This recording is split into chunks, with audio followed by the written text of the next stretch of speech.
History has been made. Gilas Pilipinas inupset ang world number 6 na Latvia at malaki nga ang tsansa nating makapasok sa semifinals.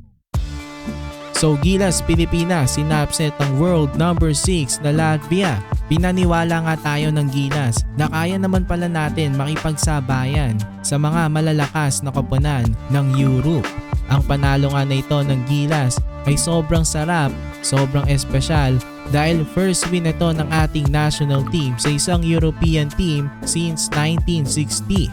64 years na nga tayong hindi na nanalo sa mga European teams kaya napakatamis talaga ng panalo ng Gilas Pilipinas. Paniguradong pag-uusapan ito sa buong mundo dahil one of the biggest upsets ito sa history ng FIBA basketball. Alam naman natin na talagang underdog ang ating Gilas Pilipinas dahil number 6 nga itong Latvia laban sa atin na rank number 37 lamang. First game pa nga lang nitong Latvia, nagpasiklab na agad. Tinambakan nila ang Georgia.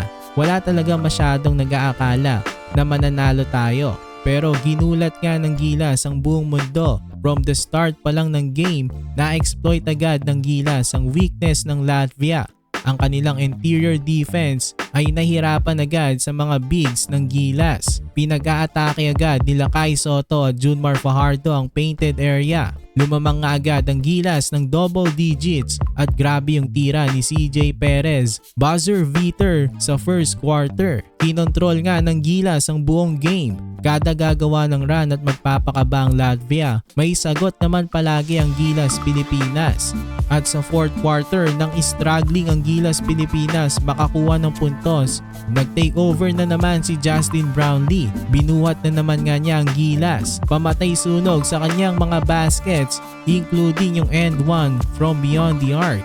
Tumapos nga si Brownlee ng 26 points. Sumunod naman sa kanya si Kai Sotto at Dwight Ramos na may 18 points at 12 points.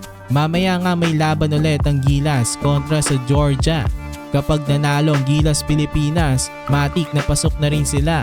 Kung matatalo naman ng Gilas, kailangan lang ma-avoid natin matambakan ng 19 points kung hindi ang Georgia pa ang makakapasok. Ang Latvia pasok na kasi, so possible na ang Gilas Pilipinas na yung isang papasok sa semis kung hindi nga tayo matatambakan ng Georgia.